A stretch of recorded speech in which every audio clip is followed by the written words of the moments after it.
Hey guys, what do we really know what's going on in Idaho as far as the Brian Koberger case? Well, we don't know because of the gag order. And what really happened the night of the murders? Like, was this really Kaylee and Maddie talking to Jack D? And of course, there's Showalter right there. And what did Maddie tell Adam? To get Showalter to say to the effects of, they're going to get you, Maddie.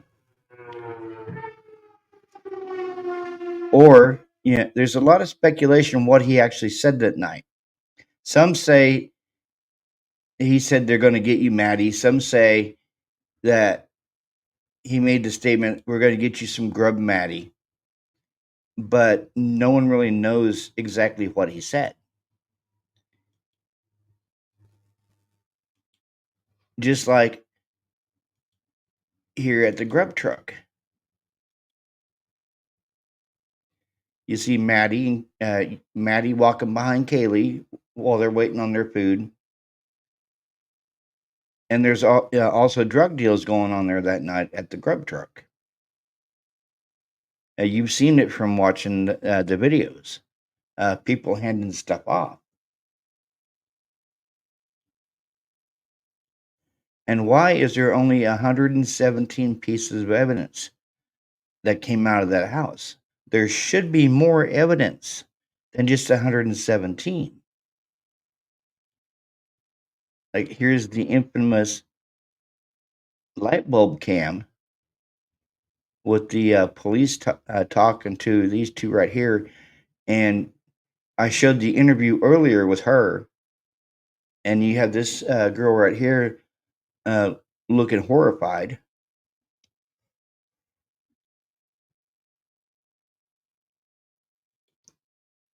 Like, what's really going on in this case, guys?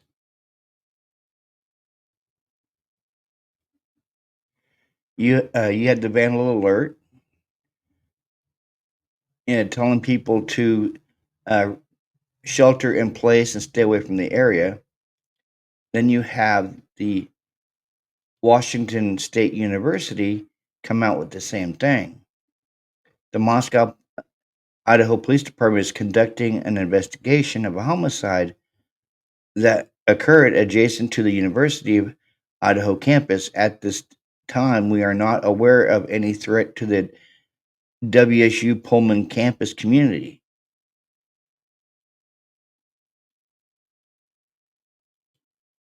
And why did they do that shelter in place and then remove it so quickly?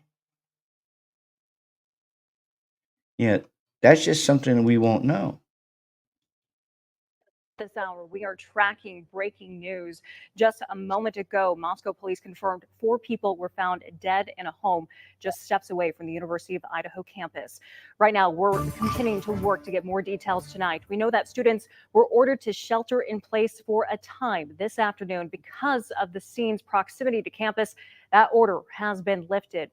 Krem 2 crews traveled down to Moscow as reports came in earlier today. We go now to Janelle Finch, and she was one of the first reporters on scene to talk with police and with neighbors in the area. Janelle.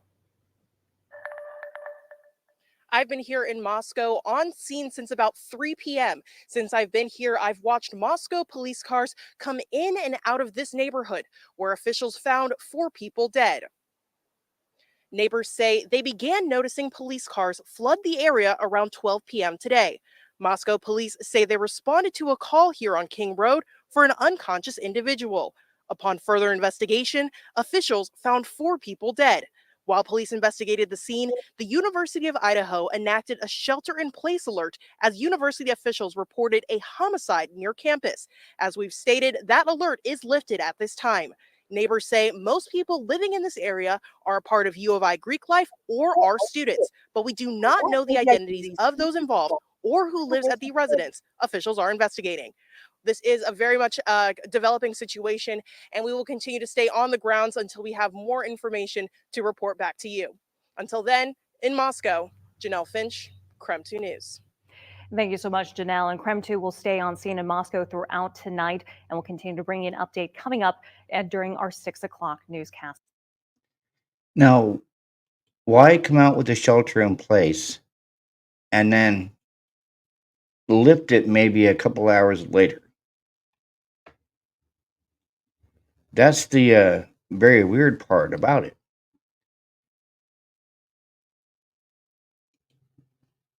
And why are there only 3 cop cars, say 2 right there, at the crime scene?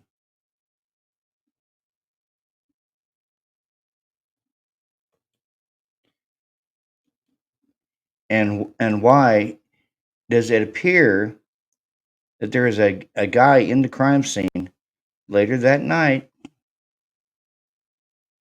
not wearing gloves? And of course, we've all seen this.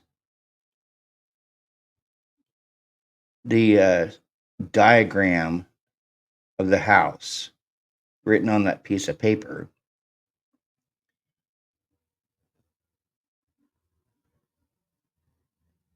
Who would know the diagram of the house? Perhaps somebody that lived there and then gave it to whoever did the crime? That's just one of the many oddities in this case.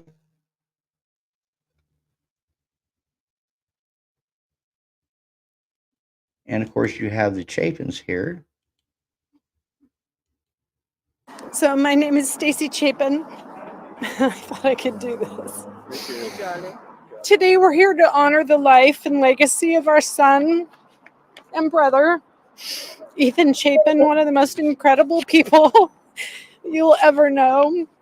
Together we want to extend gratitude to the following. Our neighbors in Mount Vernon and LaConner, Washington, and the local communities of Priest Lake and Moscow, Idaho, for their ongoing support and care. Our extended family and friends who serve as beacons of strength and remain by our side throughout every moment. The Moscow Police Department, who now carry the burden every day, not only for us, but for all of the impacted families. And the many strangers across the country, your outreach and kind words are profoundly touching. Please know we now consider all of you friends. And lastly, we thank the media for keeping this story top of mind. Thank you. Yeah, thanks.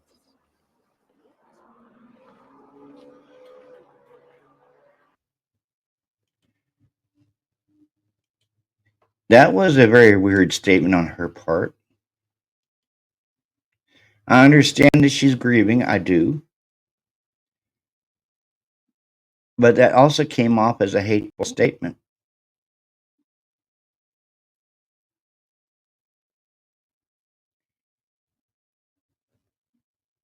And we all remember the night of the memorial service, how Steve G and Jack D looked at each other. But if you look at this picture right here, is an investigator in the crime scene, guys. And he's not wearing gloves. Now you have the ISP who was wearing gloves that night, as well as the FBI forensics team. But why isn't this guy wearing gloves? Isn't that partially contaminating a crime scene? And why did the U of I want the crime scene torn down so quickly? I don't know, maybe because the value of the house doubled after the murders. I knew them. That's quite a possibility. Because the house doubled in price after the murders. Now, here's the president of the Sigma Chi.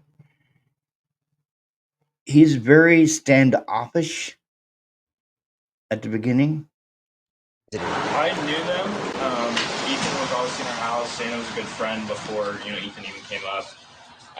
But that's all I really want to talk about right now because I actually have class here in like 15 minutes. Sigma Chi President Reed Offson says the fraternity is cooperating with the investigation. The fraternity is about half a block from the house where the murders happened. Does anyone know where they were during that timeline? Like, there's still this big chunk where... As of right now, we've told Moscow PD, Idaho State Police, and the FBI all we know. We're kind of leaving it up to them to piece it together. Obviously, we don't have the utilities or resources to do it on our own, so we're just putting full faith in the officers at hand and the detectives doing it. But that's all I really know right now. Are there any cameras around? Not on the property. Moscow police say they are investigating the time frame between 9 p.m. the night before the murders on November 12th and 1:45 a.m. when Ethan and Xana were believed to be at the Sigma Chi house. Meanwhile, detectives are not commenting on whether or not they are making significant progress in the case, only saying they have no suspects identified and will not release information at the risk of compromising the investigation. Now, tell me, guys, if he was a little bit standoffish towards Brian Enton, because that's the way it came across to me, that the president of the Sigma Chi was standoffish towards the reporter.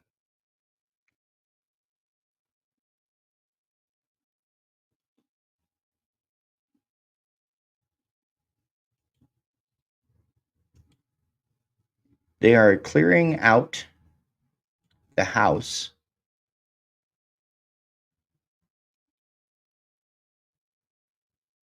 Only 117 pieces of evidence.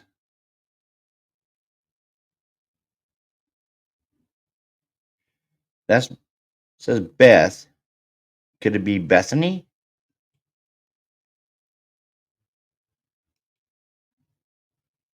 Now, for everything being a bloody mess, guys,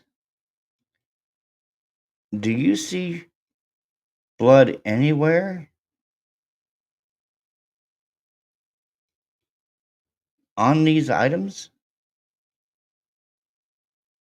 Because that's what we were told. It was a horrific and bloody crime scene. But yet there's no blood on any of those items they're putting in the back of the U-Haul. And of course, there is this infamous picture of the clerk taking a picture of a white sedan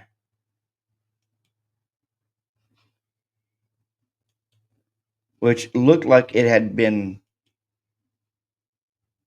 photoshopped over.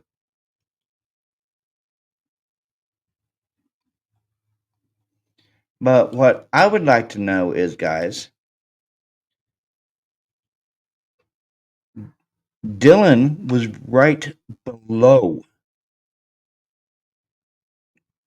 Kaylee and Maddie when they were murdered. So she said she heard what the sounds of Gonzalez playing with her dog. You can see where Gonzalez's bedroom is, right there. Right there is Gonzalez's room, Kaylee's, with Murphy. Right there is where Kaylee and Maddie were unalived, and look who's below them. Dylan.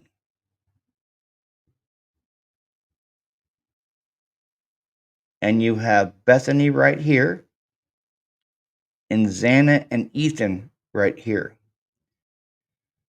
So that whole, well, I heard what sounded like Gonzalez, Kaylee playing with her dog, which was over here. What she heard was these two being murdered, and she didn't do nothing.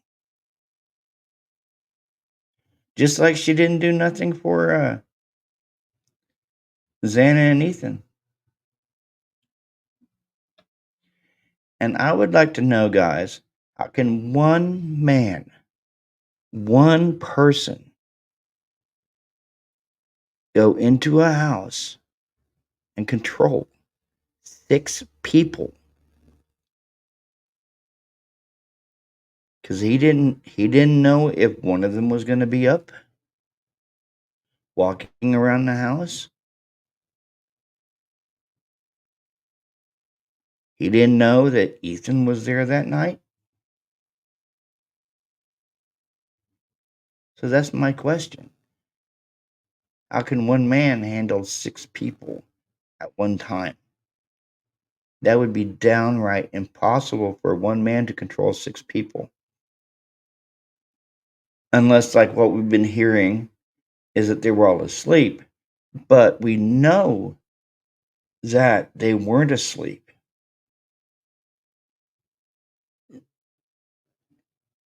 Just like the report states, Xana had ordered DoorDash. And there was TikTok activity on Xana's phone. But still, a DoorDash order and TikTok activity is not proof of life. But you have 2 individuals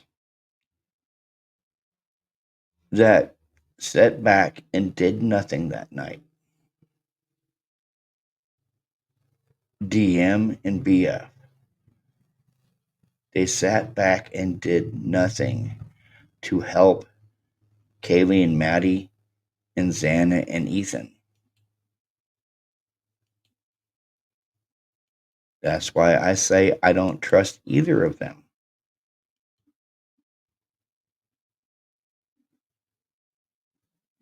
I honestly don't.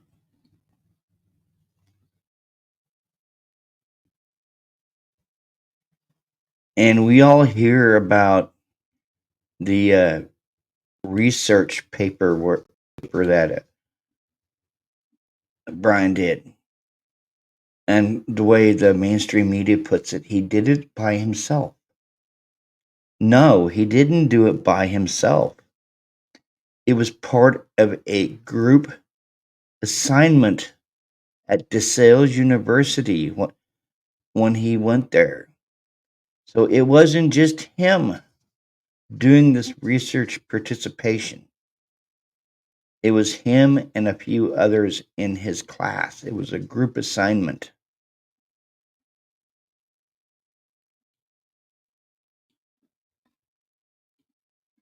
But we all hear the same story.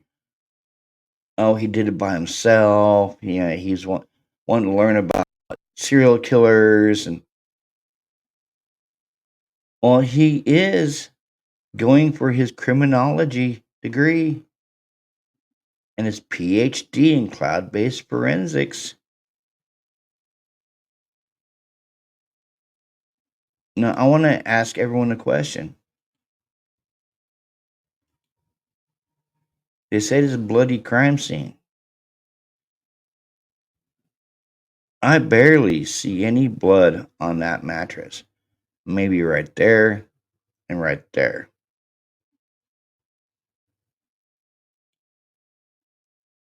See? You don't see very much blood on that mattress at all for it being a bloody crime scene. There's some right there, and then there's some right there, and a little bit right there.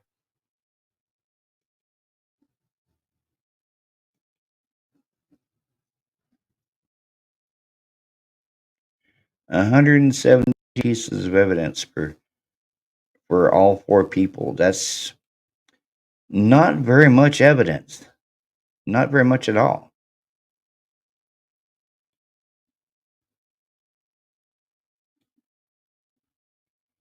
And there's a Mr. Brett Payne himself.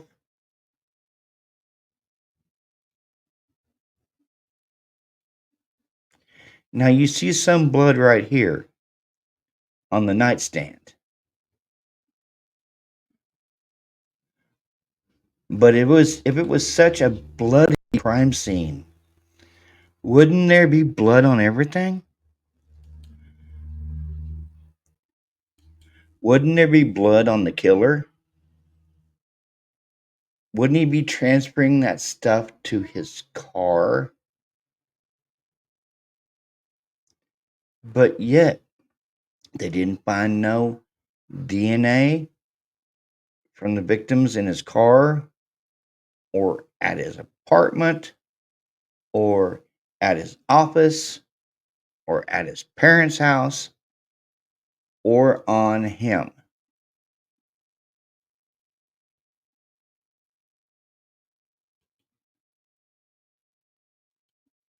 This stuff in Idaho, guys, don't match up.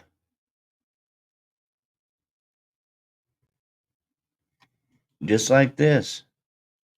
Why would you want to do a secret grand jury?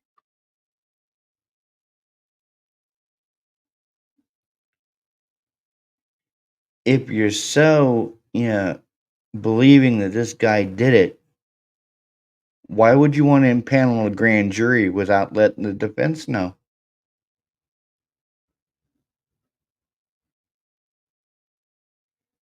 Just another way to railroad their patsy.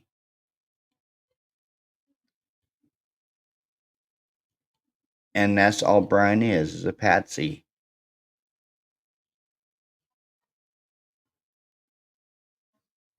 He's a patsy for this guy.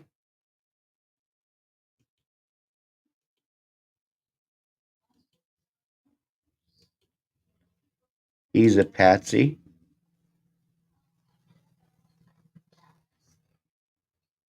for Bill Thompson.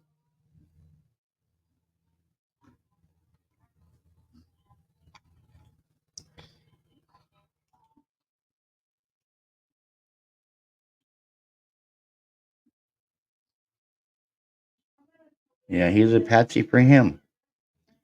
But like always, guys, like, subscribe, and comment on my channel, and hit that bell notification for any new uploads. And make sure you hit that share button. You guys have a good Friday evening and a good weekend. This is TCC out.